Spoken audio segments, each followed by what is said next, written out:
Akwụkwọ ihe mere nke abụọ, isi nke abụọ. Ndị a bụ ụmụ Izrel: Ruben, Simeon, Lea, Juda, Isaka na Zebulun, Dan, Josef, Benjamin, Naftali, Gad na Asha. Ụmụ Da: Onan na Shela. Ụmụ atọ bụ ụmụ Shua, onye Kenan mụrụ ya. Mana ọkpara Juda, Jehova kpọrọ ya asị, o wee gbuo ya. Tema, nwunye nwa ya, mụrụ ya Ferez na Zera. Ụmụ Juda niile nwụrụ. Ụmụ Ferez: Hezron na Hamul. Ụmụ Zera nwa nke Zera bụ Zimri, Etan, Hemam, Chalcol na Dara. Ha dị ise n'ime ha. Sọ Kami Atka, onye na-enye Izrel nsogbu, na-eme ihe ọjọọ na ihe a chụpụrụ. Nwa Etna: Azariel. Ụmụ Hezron ndị a mụrụ nye ya: Lerahamel, Ram na Chelubai. Ram wee mụọ Aminadab. Aminadab wee mụọ Nashọn, bụ onyeisi ụmụ ndị ikom Luda.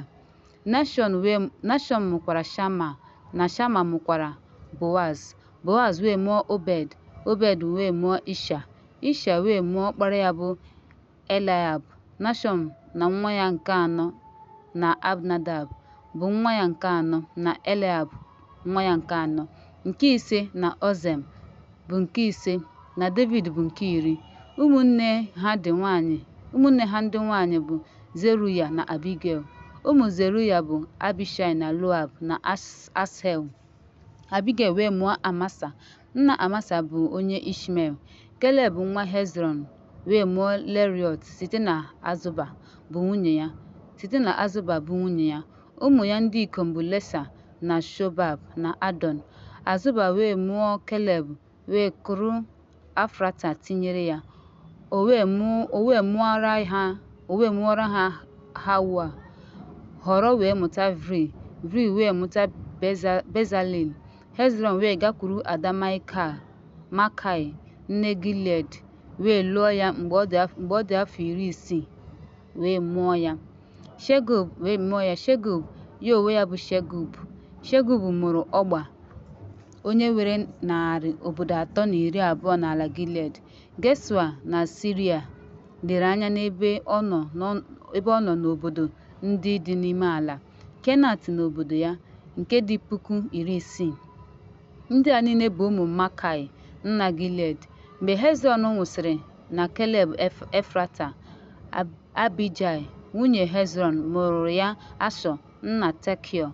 Ụmụ Lerahamel, nwa Hezron nke mbụ, bụ Ram, bụ na Orenu nke mbụ, Ozen na Anila. Leramel nwekwara nwunye ọzọ aha ya bụ Atara, onye bụ nne Onam. Ụmụ Ram nwa mbụ Lerahamel bụ Maz, Lamin na Eza. Ụmụ Onam bụ Shama. Ụmụ Lada Shamai bụ Abishọ. Aha nwunye Abishọ bụ Nadab na Abihail. Ọ mụkwara ya Ahaban na Molid. Ụmụ Nadab bụkwa Seled na Apayim. Ma Seled nwụrụ na-enweghị nwa. Nwa Apayim bụ Ishi. Nwa Ishi bụ Sheshan. Nwa Sheshan bụkwa Alai. Ụmụ Lada nwanne Shama bụ Leda, Lonatan, onye na-azụ atụrụ, nwụrụ na-enweghị nwa. Ụmụ Lonatan bụ Pelet na Zaza. Ndị a bụ ụmụ Leramel. Shishan na-enweghị ụmụ nwoke ma ewezuga ụmụ nwanyị. Shishan nwere ohu Ijipt aha ya bụ Laha. Shishan nyere Lama, bụ ohu ya, nwa ya nwanyị. O wee mụọ ya Atai. Atai mụrụ Netan. Netan amụọ Zabad. Zabad amụọ Efal. Efal amụọ Obed. Obed mụrụ Lehu, Begal. Azana mụrụ Helez. Helez amụọ Elasa.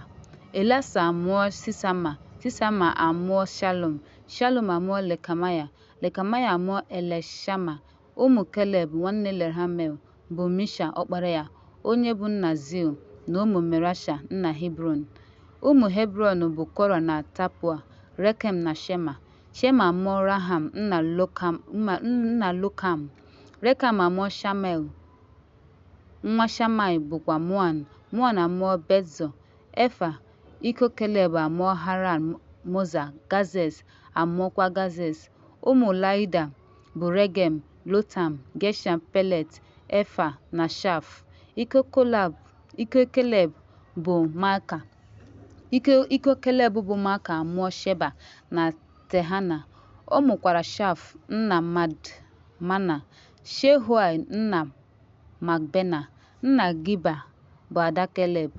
Ndị a bụ ụmụ Keleb nwa Hua, ọkpara Efrata, Shobal nna Kinatam, Samal nna Betlehem na Haref nna Bet-Gada. Shobal nna Kinat mụrụ ụmụ, ọ bụkwa ya bụ isi ọkara Hemmenot. Ezinụlọ Kiriat bụ ndị Putite, ndị Shumat na ndị Mishrait, ndị Zanti na ndị Eshtoi si n'ebe ha si pụta. Ụmụ Shalma nke Betlehem na Netofat, ndị isi ụlọ Loab, ọkara ndị Mana na ndị Zonti.